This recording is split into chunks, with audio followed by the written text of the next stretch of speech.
Let us see how to install the Nuget Package Explorer and view the contents of the Nuget package.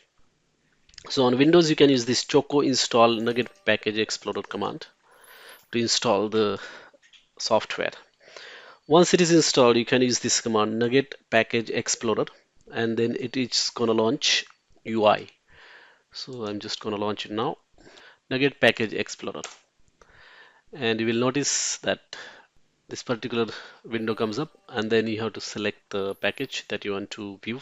So I have already downloaded one package from the internet, and this is Selenium WebDriver.nupkg. That is the extension of the package. Okay. So just open it, and then what it shows is that it shows the contents of that package. Okay. So this particular package contains this many files. Readme, there is icon.png, there is this manager folder, and then there is this subfolders there. There is this library. This DLL file is there, XML file is there, and then there is this targets file is there, and also another target file. Also the description of this particular package. So this is how you can explore any Nugget package. You can view the contents that are packed inside that package.